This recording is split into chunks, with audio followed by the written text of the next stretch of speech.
अस्सलाम वालेकुम viewers, campus to career के साथ हाजिर हैं। जैसा कि पिछली एपिसोड में हमने रिटेल मैनेजमेंट की बात की और हमने ये देखा कि रिटेल मैनेजमेंट जो है वो एक बहुत ही अनटैप एरिया है। इसमें lot of opportunities are available for the students, चाहे वो मैट्रिक में हो, चाहे वो इंटर में हो, चाहे वो यूनिवर्सिटीज में हो। हमने ये भी देखा अपने एक्सपर्ट्स के साथ कि रिटेल इंडस्ट्री के अंदर सिर्फ एमबीए, बीबीए या बिजनेस ग्रेजुएट्स या रिटेल स्पेशलिस्ट नहीं, बल्कि अगर आप फार्मेसी में हैं तो आपकी भी जरूरत है, आप फैशन इंडस्ट्री में हैं तो भी आपकी जरूरत है, विजुअल स्टडीज में हैं तो भी आपकी जरूरत है, स्टैट्स और इकोनॉमिक्स आप पढ़ रहे हैं तो भी आपकी जरूरत है, और ऑब्वियसली डिजिटलाइजेशन तो चाहिए ही चाहिए।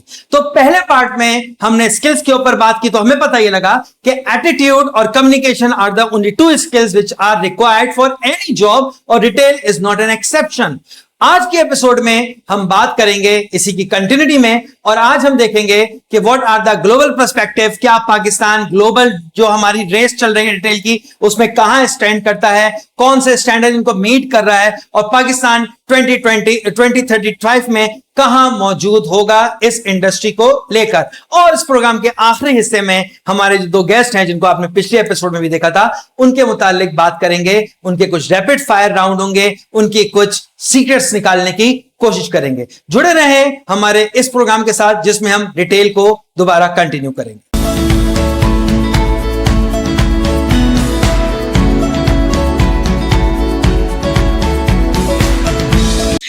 एक सवाल और मैं करना चाहूंगा सर आपसे कि जब हम जाते हैं, इनफैक्ट दो सवाल को मिक्स करना चाहूंगा कि जो इंटरनेशनल प्रैक्टिसेस हैं जैसे वॉलमार्ट हो गया, अमेजोन हो गया या ज़ारा हो गया, इकिया हो गया, ये बहुत सारे बड़े जाइंट, और they don't only run the retail store, they actually run the countries economy.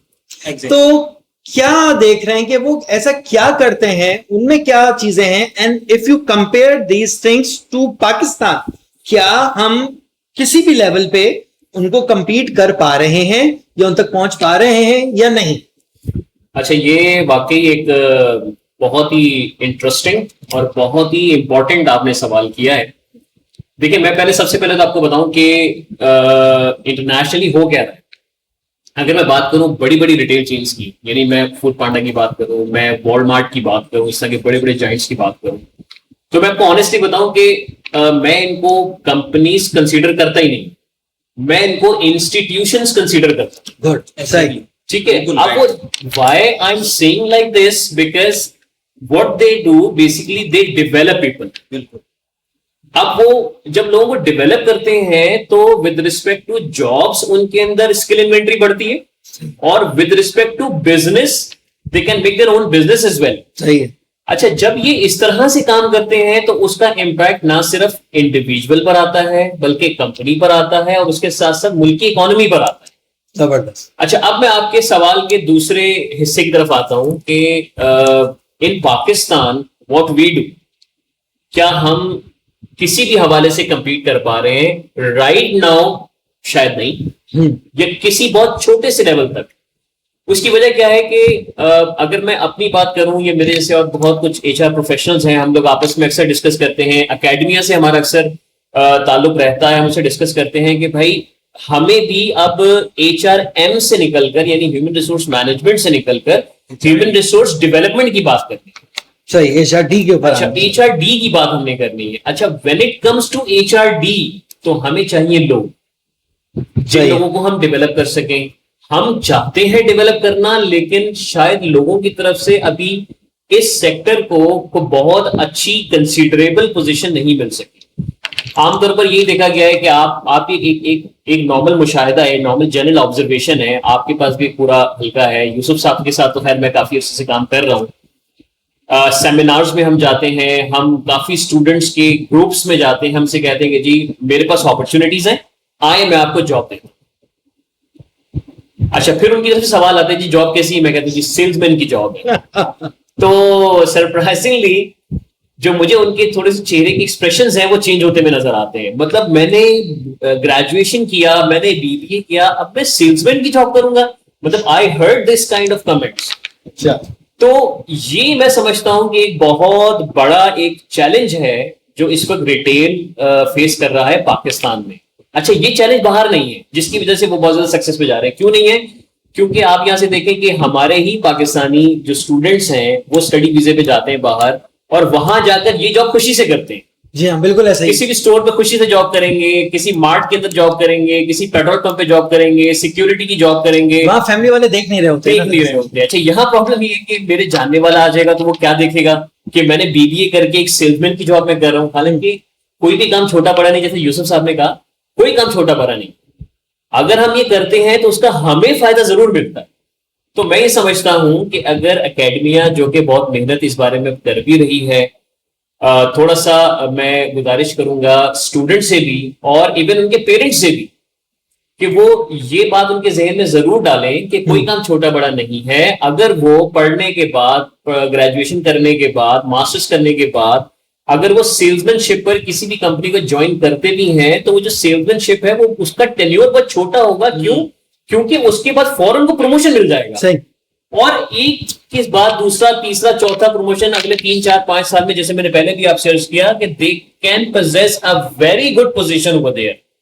लेकिन उसके लिए स्टार्ट जरूर करना है, मेहनत जरूर करनी है, इसका कोई शॉर्टकट नहीं है, करना पड़ेगा। तो अगर हम ये कर ले, मैं अपनी पाकिस्तानी कौम की तरफ से कहना चाहूंगा कि अगर हम नेशनल पॉइंट ऑफ व्यू से इस एटीट्यूड को अपने अंदर ले आए कि हमें ये काम करना है, और इंडस्ट्रीज तो पहले ही बड़ी वेलकमिंग है कि हम आप लोगों को डेवलप करें, तो अगर ये दोनों चीजें सही तरीके से हो जाए तो मैं समझता हूं कि अगले चंद सालों के अंदर हम डेफिनेटली जो इंटरनेशनली बड़ी बड़ी रिटेल चेन्स हैं हम उनको जरूर कंपीट कर सकेंगे इंशाल्लाह। सर जबरदस्त। एक आखिरी सवाल आप दोनों से मैं करना चाहूंगा, वो ये है कि एक कॉन्सेप्ट जो मेरे जहन में भी था before going to the depth of this retail industry, कि ये तो सिर्फ जॉब है, इसमें कोई एंटरप्रेन्योरशिप के एलिमेंट्स नजर नहीं आ रहे हैं। अगर मैंने कोई अपना काम करना चाहता हूं तो उसके लिए मुझे, जब तक मैंने इसको नहीं स्टडी किया था, लगा था कि कुछ ऐसा है।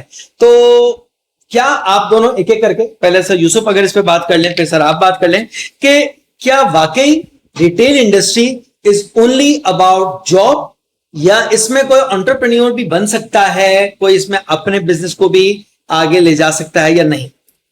बहुत सारी सक्सेस स्टोरी है, लेकिन चूंकि वक्त की किल्लत है तो मैं मुख्तसरन 2 स्टोरी आपको सुनाऊंगा जो मैंने अपनी आंखों से देखी। एक तो हमारे चेजअप में एक साहब हैं, मैं उनका नाम नहीं लूंगा, सरफराज हमारे साथ कुलीग थे। उनकी स्टोरी ये है कि सर वो एक मार्केट के अंदर जो है वो हफ्ता बाजार की, पीर बाजार के अंदर जो है वो क्रॉकरी की स्टॉल लगाया करते। ओके। अचानक एक दिन हुआ ये कि वो मार्केट में कोई झगड़ा हो गया, किसी और का झगड़ा हुआ, तो उसके घर वाले परेशान हुए और कहा कि भाई ये बंद कर दो। और अब वो बेरोजगार हुआ तो उसने अपनी किसी दोस्त की मदद से चेजअप ज्वाइन किया, और चेजअप में वो बहुत ही छोटी पोजीशन में शेल्फ बॉय के तौर पे आया। और चूंकि जहीन लड़का था, मेहनती लड़का था और आगे बढ़ना था उसको, तो उसने शेल्फ बॉय होते होते जल्दी उसने तरक्की की और वो बना सेल्समैन से आई थिंक वो सेक्शन एग्जेक्टिव बना। और कुछ अरसे बाद मालकान चूंकि हमारे यहाँ बहुत विजिट किया करते थे स्टोर्स पे, तो उन्होंने उसको पिक किया और हेड ऑफिस ले आया, और वो हमारे यहाँ कमर्शियल सेक्शन में जो है वो जो बाइंग सेक्शन है उसके अंदर आ गया, और छोटी पोजीशन में आ गया। मेहनती था और लगन थी उसको सीखने की, जल्दी वो उसने चीजें सीखी और उसकी टेक्निक सीखी। कुछ अरसे बाद मालकान उसको अपने साथ लोकल मार्केट ले जाने लगे, कराची की जोड़िया मार्केट ले जाने लगे, फैसलाबाद की मार्केट ले जाने लगे, और वहां से वो उसको अपने साथ यानी असिस्ट के तौर पर, जो असिस्टेंस के तौर पर उनको साथ रखने लगे। आज मैं उसकी स्टोरी आपको बताऊं कि इस लड़के की जो जर्नी है वो ये है कि ये माशाल्लाह सेगमेंट हेड है, ठीक है, और चाइना जाते हैं, सिंगापुर जाते हैं, टर्की जाते हैं, और वहां से जो है कंपनी के लिए बाइंग करके लाते हैं। और रिसेंटली मुझे मालूम हुआ कि कंपनी ने जो है वो दुबई में एक बिजनेस जो एस्टेब्लिश किया, तो उसको वहां हेड बनाया।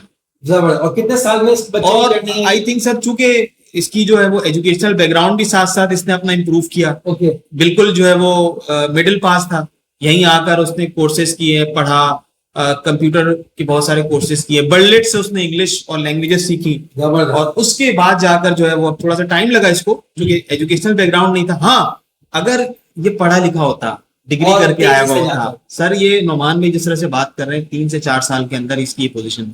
जबरदस्त। इसी तरह एक हमारे और हमारे साथी थे, हमारे एक स्टोर के SMR स्टोर के मैनेजर बने चेजअप के अंदर, लेकिन वो आए थे सेल्समैन, ओके। सेल्समैन से तरक्की करते करते वो बने स्टोर मैनेजर, और आज माशाल्लाह मैं उनका नाम भी नहीं लूंगा, ये मेरे ख्याल है नाम लूंगा, ये उनके लिए भी एजाज की बात है कि किफाया स्टोर के सीईओ हैं समान भाई, और माशाल्लाह स्वाद जो बेकरी चेन है उसके भी, और किफाया के इस वक्त 10 स्टोर, ये दो ऐसे लोग हैं कि जो भी आपने कहा, जो इन मालकान है, जैसे मैंने जलबरी में जब काम किया तो उसके जो सीईओ हैं फैसल साहब, उन्होंने कहा यूसुफ मुझे एक चीज चाहिए लोग, वो है ओनरशिप। यस, ठीक है कि भाई उसकी कमी है। अगर ओनरशिप हो तो आप जिस शेल्फ पे खड़े हैं उसमें आप टाइम काउंट नहीं करेंगे, आप ड्रेन नहीं होंगे, क्योंकि आप इंजॉय करेंगे, आपको कंज्यूमर मिल रहा है। जो कंज्यूमर क्या करता है, प्रोडक्ट को पास या फेल करता है, तो आपको प्रोडक्ट बिहेवियर, कंज्यूमर बिहेवियर बराह रास्त आप उसके साथ एक्सपीरियंस कर रहे हैं, जिसके लिए लोग लाखों करोड़ों खर्च करते हैं। हमारे एक दोस्त हैं काशिफ हफीज नाम है, पल्स कंसल्टेंट, वो इसकी मिलियंस ऑफ रुपीज के अंदर फीस लेते कंज्यूमर बिहेवियर बताने की, रिसर्च कंपनी है उनकी। और यहाँ आप क्या करते हैं, फ्री में सब कुछ मुफ्त में आपको जो है बराह रास्त, बल्कि पैसे मिल रहे हैं, पैसे भी मिल रहे हैं उसके। तो मैं हाईली आपको मतलब स्टूडेंट से कहूंगा कि अगर वो कारोबार भी करना चाहते हैं, स्टार्टअप करना चाहते हैं, एंटरप्रेन्योर बनना चाहते हैं, और बहुत सारे लोग कर रहे हैं, लोग ज्वेलरी बेचते हैं ऑनलाइन, लोग गारमेंट्स बेचते हैं ऑनलाइन, लोग जो है वो इतर बेचते हैं, परफ्यूम्स वगैरह ऑनलाइन बेचते हैं, मैं उनसे रिक्वेस्ट करूंगा कि वो आए रिटेल के अंदर, एक्सपीरियंस लें और फिर अपने स्टार्टअप में जाएं, ताकि वो जो अपॉर्चुनिटी कॉस्ट है, वो जो अपना पैसा लगा के, अपना सब कुछ लगा के वो वहां करेंगे, फ्री में करें, आइडियाज लेकर आए। और आइडियाज के तो ये वेलकमिंग होते हैं, क्योंकि फास्ट इंडस्ट्री है, बहुत तेजी से, तो ये भी लोगों को हजम नहीं होता बात कि तेजी से काम। लोग हमारे यहाँ मिजाज ये है कि जरा अगर हम जॉब कर रहे हैं ना, तो हमें काम करने के बजाय मार्केट ज्यादा पसंद है, हमें काम करने के बजाय ना हमें सिर्फ तनख्वाह मिले, तो ऐसा नहीं होता। सही बात है, मेहनत करनी पड़ती है। सर आपका इसमें क्या व्यू है रिलेटेड टू एंटरप्रेन्योरशिप? मैं यूसुफ साहब की बात से 100% एग्री करूंगा, क्योंकि I have seen many people जो आए, उन्होंने यहाँ से एक्सपीरियंस लिया और अपना स्टार्टअप शुरू किया। ठीक है, और मैं ये समझता हूँ कि सिर्फ ऐसा ही नहीं कि मतलब लोग अपना स्टार्टअप शुरू करते हैं, बल्कि उस स्टार्टअप में बहुत अच्छा एक्सेल भी करते हैं। लेकिन इसके पीछे अगेन फिर वही वाली बात है कि मैंने जॉब ज्वाइन तो की, उससे पहले मेरा माइंडसेट क्या है, मेरे जहन में विजन क्या है। मतलब एक तो ये है कि बस मैंने 9 to 5 जॉब करनी है या रिटेल में 10 घंटे गुजारने हैं और घर जाके सो जाना। सही है। दूसरा ये है कि मैंने स्टडी की, पढ़ा, और पढ़ने के बाद अब मेरा विजन है कि भाई मैंने ये जॉब करनी है सीखने के पॉइंट ऑफ व्यू से, ताकि फिर मैं आगे अपना काम कर सकूं। तो हमारे यहाँ वही जो मैं फिर दोबारा घूम फिर कर उसी पॉइंट पर आया था कि right attitude, if I have the right attitude, तो मेरे जहन में एक विजन भी ऑटोमेटिकली आता है। हम बच्चे थे तो अक्सर आपको याद होगा कि इस तरह की बातें हम क्या करते थे कि बड़ों के क्या बनोगे, बिल्कुल। तो कोई बोलता था बड़ों के डॉक्टर बनूंगा, कोई बोलता था बड़ों के इंजीनियर बनूंगा। तो बेसिकली वो एक विजन की एक स्टार्टिंग शेप थी। यस, ठीक है। और फिर उसी को आहिस्ता आहिस्ता आहिस्ता आहिस्ता इसको मेच्योरिटी मिलती रही कि नहीं यार मुझे इंजीनियर बनना है मतलब बनना है, सही है, मुझे बिजनेसमैन बनना है तो मतलब बनना है। और आपको मैं बताऊं, बड़ी ये चूंकि मैं मुख्तलिफ ओनर्स के साथ काफी ज्यादा मेरा इंटरेक्शन होता है, जितने भी पाकिस्तान में जो लोकल या मॉडर्न रिटेल चेन के ओनर्स हैं, अगर मैं उनके बिजनेस स्टार्टअप की बात करूं तो they started their business with doing the job first. I have seen directors जिन्होंने अपना बिजनेस स्टार्ट किया। मैं चेस प्लस की बात करूं, मैं चेज अप की बात करूं, मैं चेज वैल्यू की बात करूं, इवन इम्तियाज की बात करूं, तो अगर आप इनकी हिस्ट्री देखें तो इन्होंने पहले जॉब की, इसलिए नहीं कि इन्होंने जॉब ही करनी थी, इसलिए कि इन्होंने जॉब करके एक सिस्टम समझना था, तरीका समझना था, उसके बाद अपना काम करना था। And now they are running माशाल्लाह very good business in Pakistan and even beyond Pakistan. जबरदस्त। यानी कि सिर्फ जॉब नहीं है, सिर्फ जॉब नहीं है, आपकी अपनी मेंटालिटी क्या है, आप इसको कैसे ट्रांसफॉर्म करना चाहते हैं, तो आपके लिए बिजनेस अपॉर्चुनिटी भी है। रैपिड फायर के ऊपर हम आते हैं, जिसमें आप अपने एक्सपीरियंसेस बताएंगे, थोड़े से कुछ ट्रिकी सवाल भी इसमें हो सकता है और अगर आप जवाब ना देना चाहें तो आप पास भी कर सकते हैं। तो पहले हम जो है नुमान भाई से बात करते हैं, और first ever retail purchase with your own money. मैंने एक बेल्ट परचेज की थी, मुझे याद है, ये मैं बात कर रहा हूँ, ये 2003। अच्छा, 2003 मींस ऑलमोस्ट 22 इयर्स। हालांकि जिस इलाके में आप रहते हैं वहां पे एक दो फुटपाथ पे बेल्ट वाले बहुत मशहूर हैं। अच्छा, वो हुआ भी यूं था, बड़ा इंटरेस्टिंग वाकया है कि मुझे जाना था एक शादी में, और अचानक से देखा तो मेरी जो बेल्ट थी वो टूट गई। अच्छा, उस वक्त स्टूडेंट वाली एक लाइफ चल रही थी और ऐसे कोई इतने ज्यादा पैसे होते भी नहीं थे, तो मैं एक जगह कोर्स कर रहा था जिसका स्टाइपेंड आता था मेरे पास, मेरी अपनी ओन मनी होती। तो अब मैंने कहा यार मुझे परचेज करना है, बेल्ट परचेज करना है। तो उस वक्त इम्तियाज जो है वो बिल्कुल एक स्टार्टअप उसके अंदर वो मौजूद था, अवामी मरकज पे उसका स्टोर था, मुझे याद है आज भी। तो मैं बस में बाकायदा गया वहां पर बेल्ट लेने की। अच्छा, बस में बेल्ट लेने गया? बस में गया मैं आपको ऑनेस्टली बताऊं, वो एक अजीब से वो था कि यार मुझे जाना है, शाम के 7 बज रहे, 9 बजे मुझे शादी में जाना है, बेल्ट नहीं है। अच्छा, उस वक्त थोड़ा सा आपको पता है ना, एज का एक ऐसा एक वो होता है कि बंदा कहता है यार कोई भी चीज कम नहीं होनी चाहिए। सही। I went Imtiaz and bought a belt. तो उस वक्त मेरे ख्याल हार्डली 200 या 250 रुपए की शायद बेल्ट आई होगी। तो वो मैंने फर्स्ट टाइम परचेज की and I was like surprise कि यार इतना बड़ा है ये। हालांकि आज अवामी मरकज वाला इम्तियाज बहुत छोटा हो गया दूसरों के मुकाबले में, लेकिन उस वक्त यार क्या बात है, कितना अच्छा है। सही। तो आई स्टिल रिमेंबर कि मैंने बेल्ट एक परचेज किया था ये 2003। जबरदस्त। अच्छा सर, ये बताइए, retail store in Pakistan that give you best shopping experience other than in which you are working. मैं आपको बिल्कुल बताना चाहूंगा, आई विजिट बच्चा पार्टी। तो एक तो वहां का बहुत अच्छा है। थोड़ा सा मैं आपको बताता चलूं कि अच्छी चीज भी क्या है कि जब आप इंटर होते हैं बच्चा पार्टी में और जब आप बाहर निकलते हैं आधे घंटे बाद, तो वो 150 सलामों के जवाब आप दे चुके हैं। जैसे बिल्कुल ऐसा ही। तो बहुत अच्छा लगता है, हर बंदा आपको अप्रोच करता है, आपकी रिस्पेक्ट करता है, तो एक बहुत अच्छा फील आता है। तो आई रियली अप्रिशिएट बच्चा पार्टी मैनेजमेंट कि जिन्होंने एक ऐसा एटमॉस्फेयर वहां पे क्रिएट किया। आप रिटेल स्टोर में जाहिर कस्टमर से बहुत ज्यादा डील करते हैं, आप नहीं तो आपकी टीम डील करती होगी। What is the customer, what most annoy you customer too? अच्छा, इसमें कस्टमर पॉइंट ऑफ व्यू से मैं बात करूं तो कस्टमर्स की किसी हद तक मेरी भी ये कोशिश थी कि हर प्रोडक्ट को ना थोड़ा सा मैं फिजिकली टच करके उसको स्क्रैच करके देखता हूँ। एक चीज किसी कपड़ा लेने जाऊंगा तो मैं कपड़े को थोड़ा सा ऐसे मोड़ूंगा, रिंकल्स पड़ रहे हैं कि नहीं पड़ रहे हैं, अच्छा उसको थैली से निकालूंगा, नहीं खोल के दिखाओ। कस्टमर ये करते हैं। तो जो हमारे सेल्समैन होते हैं, जो सुपरवाइजर्स होते हैं, वो थोड़ा सा इस चीज से ना खाइफ होते हैं कि भाई आप करें, हम आपको दिखाते हैं, लेकिन वो इंतजार भी नहीं करते, वो खुद ही जो है ना वो चीजें इधर उधर करके और वो शुरू हो जाते हैं। तो आई थिंक ये एक ऐसा चीज है जो शायद जो मैनेजमेंट है थोड़ी सी इससे वो खाइफ होती है। और तो ये कोई बुरी बात नहीं है, कस्टमर अपनी तसल्ली करता है, लेकिन थोड़ा सा ये करना भी करता है। अच्छा, नेक्स्ट सवाल है, कैश, कार्ड या क्यूआर? आजकल मोड ऑफ पेमेंट आप कौन सा प्रेफर करते हैं? मैं डेफिनेटली प्रेफर करूंगा क्यूआर, लेकिन अभी शायद इंफ्रास्ट्रक्चर, जो टेक्नोलॉजिकल इंफ्रास्ट्रक्चर है, वो इस लेवल तक बहुत अच्छे तरीके से नहीं पहुंचा। तो लेकिन उससे पहले ऑब्वियसली प्लास्टिक मनी, कार्ड्स, क्योंकि एक सेफ तरीका है। नोट्स में कभी कभी आपको फेक नोट मिल जाए, पता नहीं चलता। तो I recommend cards for the payments in these days. सही हो गया। One retail job which you never do, अगर हम आपके जर्नी को 20 साल पीछे ले जाएं, तो वो एक जॉब रिटेल में जो आप नहीं करना चाहते? हाँ, सिक्योरिटी मुश्किल जॉब है। नहीं, इट्स नॉट मुश्किल, कुछ भी नहीं है। फिर अच्छा, सख्ती भी नहीं है। होता क्या है कि सिक्योरिटी की जॉब में जो एक सबसे इंपॉर्टेंट चीज है कि लोगों को एक शक की नजर से देखना, और अगर कोई हल्की फुल्की बच्चों ने कुछ चीजें उठा ली, खा ली, तो उनको थोड़ा सा इंटेरोगेट करते हुए उनसे रिकवरी करना। तो मैं समझता हूँ कि मेरा ये एक्यूमेन ही नहीं है, मतलब मैं किसी पे इस तरह से जोर नहीं डाल सकता। मुझे इधर थोड़ा सा ये वो लगता है, अजीब सा लगता है, इसलिए मैंने ये जॉब नहीं की, ना मैं करना चाहूंगा। ऑल्दो मैंने सिक्योरिटी हेड किया है, ठीक है, मैंने सिक्योरिटी हेड किया है, लेकिन मैंने ये जॉब नहीं की। ठीक है सर, अगर फ्यूचर में आप अपना कोई रिटेल का काम करते हैं तो कौन सी प्रोडक्ट आप सबसे पहले? परफ्यूम से। बल्कि मैं आपको बताऊं कि ये काम मैं अभी कर भी रहा हूं, और इस तरह से कि ये मेरा पैशन भी है। गुड। और मैं आपको बताऊं कि अगर मैं अपने फोर फादर्स की बात करूं, अपने पूरी जनरेशन की बात करूं, तो जो मेरे दादा थे या मेरे ताया थे, तो उनका भी उस दौर का ये शौक भी था, पैशन भी था। तो उसी लेगेसी को मैंने थोड़ा सा यहाँ पर हेरिडिटी में आया, हाँ, कैरी किया। और अल्हम्दुलिल्लाह मैं अपने परफ्यूम्स बनाता हूँ, और इसका कोई बहुत बड़ा कोई मेरा कोई ओमनी चैनल नहीं है या कोई मेरा ऑनलाइन चैनल नहीं है। मेरी जो अपनी एक फ्रेंड सर्कल है, जो मेरे कोलीग्स हैं, तो बहुत अच्छा ओवरवेलमिंग रिस्पॉन्स है। और इस वजह से मुझे लगता है कि अगर मैं कल को इसको स्केल अप करना चाहूंगा तो मेरे लिए एक अपॉर्चुनिटी अवेलेबल है। जबरदस्त। नेक्स्ट क्वेश्चन है, क्या प्रेफर करते हैं आप, ई कॉमर्स या फिजिकल स्टोर्स? ये डिपेंड करता है प्रोडक्ट पे।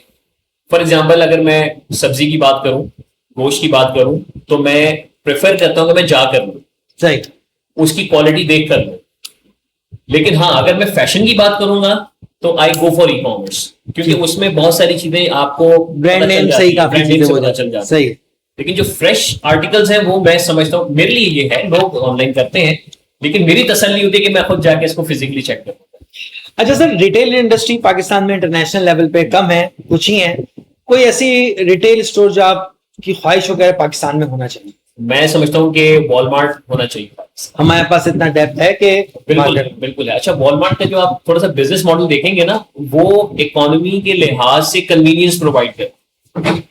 तो अगर मैं मैक्रो की भी बात करूं, जब ये पाकिस्तान में नहीं तो पाकिस्तान में आए, उन्हें अपना कारोबार शुरू किया पाकिस्तान में, तो उन्होंने अंडर वन रूफ बहुत सारी चीजों को फैसिलिटेट किया। अगर मैं मेट्रो की बात करूं तो उनका बिजनेस टू बिजनेस भी एक मॉडल है, बिजनेस टू कंज्यूमर भी मॉडल है। yes. तो जो शॉपकीपर्स हैं उनके लिए भी फैसिलिटी आई और जो नॉर्मल कंज्यूमर उनके लिए भी फैसिलिटी आई। तो अगर मैं वॉलमार्ट की बात करूं तो इस तरह के बहुत सारे सेगमेंट्स अवेलेबल हैं। चूंकि पूरी दुनिया में वो काम कर रहे हैं, यहां पर अलग से तो कुछ करना नहीं है। सही है। तो जैसे इंस्टीट्यूशन पूरी दुनिया में चला रहे हैं, वो यहां भी इंस्टीट्यूशन बना सकते हैं अपनी इस कंपनी को पाकिस्तान के अंदर। अल्टीमेटली पाकिस्तान की इकोनॉमी को और पाकिस्तान के स्टूडेंट्स को बहुत फायदा होगा इससे। ओके, सही है। एक और क्वेश्चन है सर कि व्हाट फनीएस्ट, और एक तो था अनॉय करना, व्हाट फनीएस्ट और strange thing any customer do in your? बिल्कुल फनीएस्ट और इसका मैं बताऊं कि होता क्या है कि मैं आपको छोटी सी मिसाल देता हूं भावलपुर स्टोर की। I was working with Chase Value that time, और भावलपुर स्टोर में हमने एक बहुत ही state of the art store inaugurate किया चेज वैल्यू का, और उस पे हमने वॉक्यूलेटर्स लगाए। ठीक है। जो अब कराची में तो हर मॉल के अंदर ही है कि आप चले जाएं, वो बरकी सीढ़ियां हैं, आप खड़े हो जाएं तो एयरपोर्ट पे है जैसे। अच्छा, अब चूंकि भावलपुर एक ऐसा शहर है जो गांव और शहर के दरमियान में इस वक्त आता है। बिल्कुल ऐसे ही। तो वो जो बहुत अच्छा मॉडर्न स्टोर था, लोगों को बड़ा अपील करता था कि यार जबरदस्त है, एसी चल रहे हैं अंदर और बहुत ही अच्छी बिल्डिंग है, बड़ा खूबसूरत निजाम है। तो और जब अंदर आए तो वॉक्यूलेटर्स लगे हुए, तो उनकी ख्वाहिश होती थी कि हम वॉक्यूलेटर से ऊपर जाएं। और तो सीढ़ियां भी थी, लेकिन उस शहर में ये पहला वॉक्यूलेटर था। ठीक है। ठीक है ना, तो लोगों को उसकी आदत नहीं थी, तो अब लोग जाते थे और गिरते थे। हाँ, अच्छा, सही है। यही जहां वो चढ़ते थे वो डिसबैलेंस होते थे, क्योंकि पहले कोई ऐसा उनका वो एक्सपीरियंस नहीं था। और इसमें मतलब खवातीन भी, इसमें बुजुर्ग भी, इसमें बच्चे भी। तो हमें अल्टीमेटली एक बंदा हायर करना पड़ गया सिर्फ उस वॉक्यूलेटर के लिए जो बटन ऑन ऑफ करता था, ताकि वो फंसे तो फौरन जैसे ही कोई गिरे तो फौरन ऑफ कर दे। अच्छा, जब ऑफ कर देते तो जो ऊपर से गिरता था ना, तो फिर वो सबको लेके गिरता था। तो मैं समझता हूँ कि वहां पर ये बहुत ही एक फनीएस्ट एक काफी अर्से तक मामला रहा। लेकिन मैं उम्मीद रखता हूँ कि बड़ा डेंजरस भी था ये। हमें फिर फर्स्ट एड वहां पे मेंटेन करनी पड़ी। फिर हम लोगों को ये गाइड करते थे कि अगर आप इसके ऊपर कभी पहले नहीं चढ़े तो या तो हमारे स्टाफ के साथ जाएं या फिर आप सीढ़ियों से चले जाएं। ठीक है। लेकिन उनको शौक भी होता था। सही। तो खैर अब तो फिर महीने एक दो के बाद वो सेट हो गया मामला आहिस्ता आहिस्ता। शुरू में हमें फिर जो है ना काफी इस चीज को देखकर ये चैलेंज हमें रहा था। सर एक और क्वेश्चन, आज से 10 साल बाद 2035 में आप जो है रिटेल को कहां देखते हैं? मैं रिटेल का बहुत ब्राइट फ्यूचर देखता हूं। और अगर मैं बात करूं कि जिस तरह रिटेल के अंदर ई कॉमर्स बहुत ही रैपिडली ग्रो कर रहा है, बहुत रैपिडली ग्रो कर रहा है, तो मैं ये समझता हूं कि अगले 10 साल के बाद प्रोबेबली आई एम रॉन्ग, लेकिन शायद पाकिस्तान के अंदर ड्रोन्स के जरिए डिलीवरीज होगी। क्योंकि ये आइडिया आजकल डिस्कशन में है कि Amazon ने तो शायद इसको टेस्ट किया है। कि why can't we make delivery possible through drones. तो शायद प्रोबेबली आई एम रॉन्ग, लेकिन जिस स्पीड से हम तरक्की कर रहे हैं टेक्नोलॉजिकली, तो this will be very much possible, this will very much possible. Sir 2 सवाल करूंगा जिसको मैं कहता हूं वाइल्ड कार्ड क्वेश्चन, जो कि ज्यादा मुश्किल और ट्रिकी हो जाएंगे जवाब देना। Let's say Jeff Bezos Amazon जो है वो यहाँ पे आता है और आपको ऑफर करता है, तो अपने कॉन्ट्रैक्ट में पहली चीज क्या लिखना चाहेंगे आप? ये आपने वाकई बहुत मुश्किल सवाल मुझसे किया है। तो लेकिन मैं ये जरूर लिखना चाहूंगा कि I would like to stay in Pakistan. जबरदस्त, ये मैं जरूर लिखना चाहूंगा। जबरदस्त। एक और आखिरी सवाल कि इमेजिन कि आपकी पसंद का स्टोर है और उसने आपको एक अनलिमिटेड लॉयल्टी कार्ड दे दिया है कि यूज इट, तो क्या पैरामीटर्स होंगे जिनको आप सोचते हैं उसको यूज करें? देखिए, ऑब्वियसली मैं कोशिश ये करूंगा कि कुछ हर बंदे की अपनी कुछ कंज्यूमेबल्स होती हैं, ठीक है ना। तो एक लॉयल्टी कार्ड है मेरे पास, मुझे पता है मेरे लिए फ्री शॉपिंग है और मैं जाऊंगा शॉपिंग करूंगा। तो मैं जरूर ये देखूंगा कि मेरी जात से अगर और किसी को फायदा हो सकता है जो कि लेस प्रिविलेज लोग हैं, तो उनके लिए मैं कुछ ना कुछ जरूर सोचूंगा कि इस चीज से उनको फायदा किस तरह दिलवा सके। ठीक है, तो इस पैरामीटर को मैं जरूर रखूंगा कि मेरी जात से मुझे तो जो फायदा होगा ही होगा, लेकिन एक लिमिटेड चीज है। हाँ, अब अगर मेरी जात से किसी दूसरे को फायदा ऐसा हो सकता है जो वो अपनी जात के लिए नहीं कर पाता, तो उसके लिए मैं करूंगा, तो मेरा ख्याल है कि थोड़ा सा CSR वाले का एलिमेंट भी शायद मेरे इसमें आ जाएगा। सही है। तो एक सोशल रिस्पॉन्सिबिलिटी भी मेरी तरफ से लाऊं। चले सर, जबरदस्त। हमने तो बहुत कोशिश की सर को फंसाने की, लेकिन देखें ट्रू प्रैक्टिशनर जो है वो फंसे नहीं। तो यूसुफ, आपसे सवाल करते हैं, और अगेन आप चाहें तो किसी भी सवाल का जवाब आप बिल्कुल, आपके पास मैंडेट है, जवाब नहीं देना चाहें तो आप नहीं दें। पहला सवाल आपसे यही करूंगा कि what is your first ever purchase in retail? Sir मुझे याद है DPA के अंदर OMC की एक क्लास थी। टीचर ने हमें कहा कि आपने प्रेजेंटेशन देनी है और फॉर्मल ड्रेसिंग में आना। तो इत्तेफाक से उस वक्त मैं शलवार कमीज पहना था।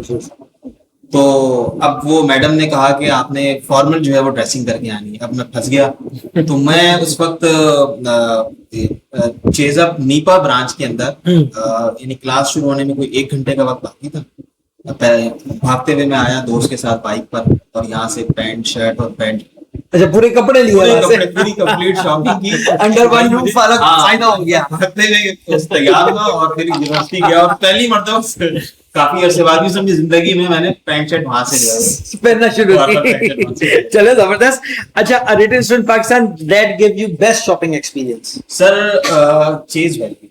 चेज वैली जो इन्होंने बताया कि मैं जब भी दरवाजे से इन होते ही सलाम करना शुरू हो जाते हैं, शायद उन्होंने भी बड़ा अच्छा एक्सपीरियंस। जहाँ भी जाओ बड़ा अच्छा गाइड करते हैं, सपोर्टिव स्टाफ है, और निकलो शुक्रिया अदा करते हैं, सलाम करते हैं। बहुत अच्छी चीज है, आई रियली अप्रिशिएट। चलें, जबरदस्त। अच्छा, अब आप इंडस्ट्री में तो नहीं, लेकिन आपका एक्सपीरियंस है मौजूद, तो कस्टमर की वो चीज जो बहुत ज्यादा अनॉय करती है स्टाफ को? अक्सर ये होता है कि जो सेल्समैन है वो मना कर देते हैं। हमारे एक दोस्त हैं डॉक्टर आसिफ काजी नाम है। एक दफा वो शूज खरीदने गए, तो सेल्समैन ने कहा कि उन्होंने कहा शूज है ये, फना बताया, उन्होंने नहीं, और वो अपनी जगह काम में लग गए। तो जाने लगे, पलट कर आए, उन्होंने कहा कि भाई कुछ और है तो बता दो। तो वो आमतौर पर ये होता है कि क्रॉस सेलिंग अप सेलिंग एक टेक्निक होती है, अगर वो करें आमतौर पर ये मना कर देते हैं, हमने ये नहीं। ठीक, तो ये जरा इरिटेट करता है। ठीक है, आप क्या कहते हैं, कैश, कार्ड या QR कोड? मैं तो हमेशा बहुत ज्यादा तरजीह देता हूँ कार्ड। प्लास्टिक मनी ज्यादा बेहतर।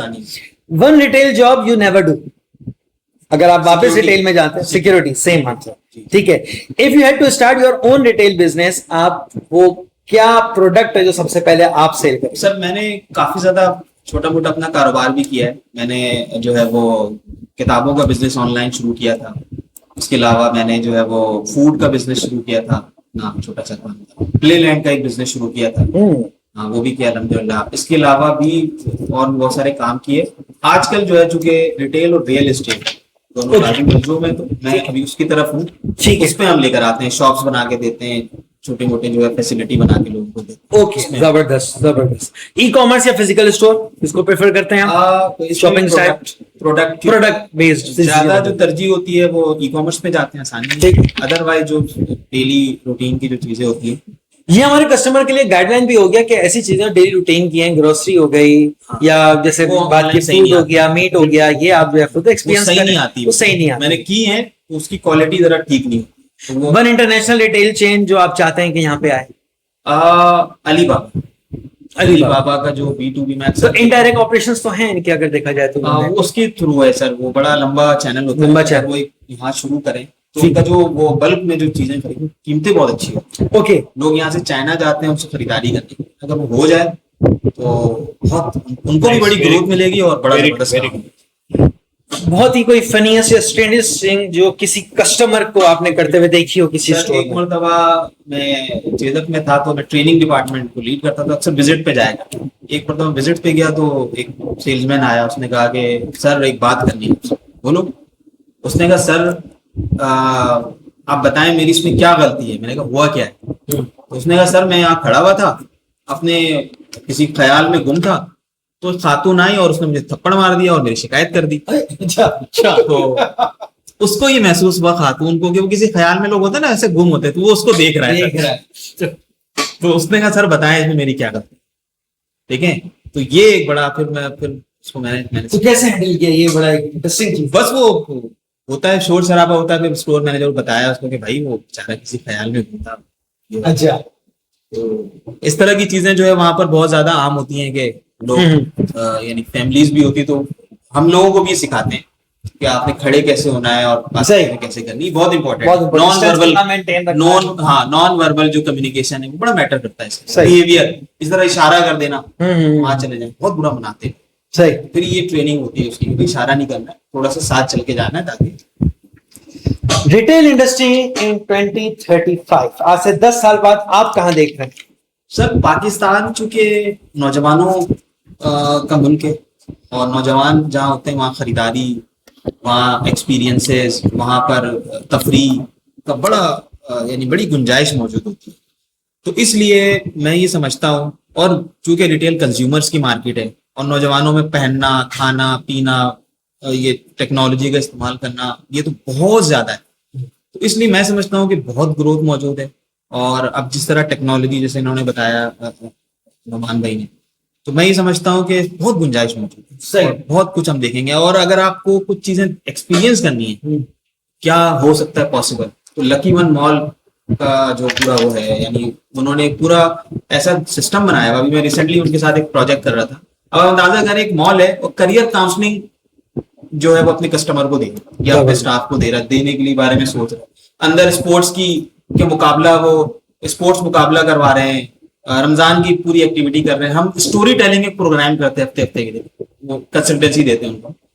इस तरह की चीजें जो है वो अपने जो है उसके अंदर वो लाने की। जबरदस्त, दैट्स ग्रेट। और बल्कि मैं आपसे चाहूंगा कि हम एक हमारी यूनिवर्सिटीज के विजिट शुरू होंगे तो उसमें हम कॉर्पोरेट इंडस्ट्रीज जो है मिसाल जो बनी हुई है उनके भी हम विजिट करें। वहां पे कस्टमर नहीं बल्कि वहां पे स्टाफ, उनके सिस्टम, उसको सीखें जो लोगों को यकीनन इंस्पायर करेगा।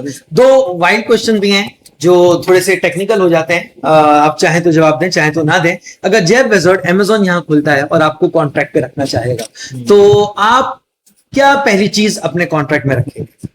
मैं चाहूंगा कि मैं जो है ना उनकी कंपनी का सेल्समैन बनूं।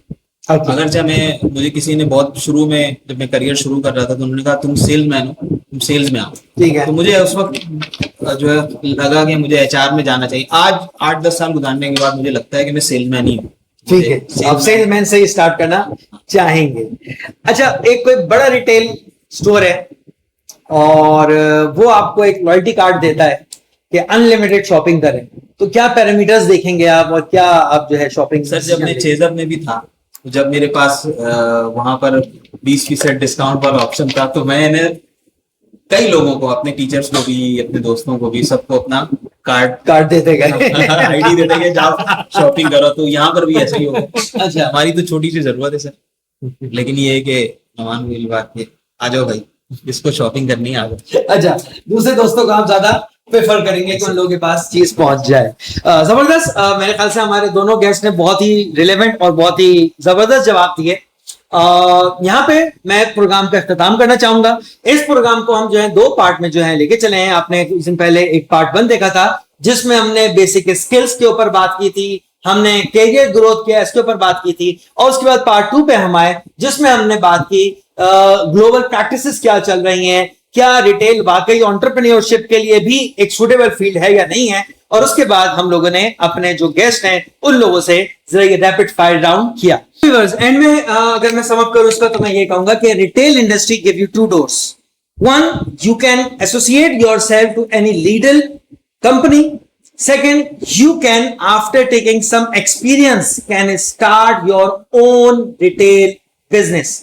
और दोनों ही आपको कैरियर के एक्सीलेंस में लेके जा सकते हैं। तो आज हमने सीखा कि retail is not about only selling, it's about strategy, it's about technology integration, it's about customer experience and it's about rapid growth. और ये चीज आज हमें पता लगी कि रिटेल की इंडस्ट्री जो है इस वक्त अनटैप्ड है, और वो लोग जो इस वक्त अपने डिसीजंस के ऊपर सोच रहे हैं कि किस एरिया में जाना चाहिए, this is the right place where you should go, subjected that you have good attitude and you have a proper communication skill. और अगर ये दोनों चीजें फिलहाल नहीं है तो हमारे चैनल के साथ जुड़े रहिएगा, क्योंकि इन 2 स्किल्स के ऊपर और जितनी स्किल्स हैं इसके साथ भी हम आपके जो है मुख्तलिफ तरीके से ट्रेनिंग्स करते रहेंगे। अगर ये प्रोग्राम आपको समझ आया है, आपको पसंद आया है, तो हमें लाइक, शेयर और फेसबुक पे जो है हमें जो है जरूर जो है शेयर करें हमारी वीडियो। इंशाल्लाह ताला नेक्स्ट एपिसोड में आप लोगों के साथ मुलाकात होगी। देखते रहें campus to career with doctor Mustafa.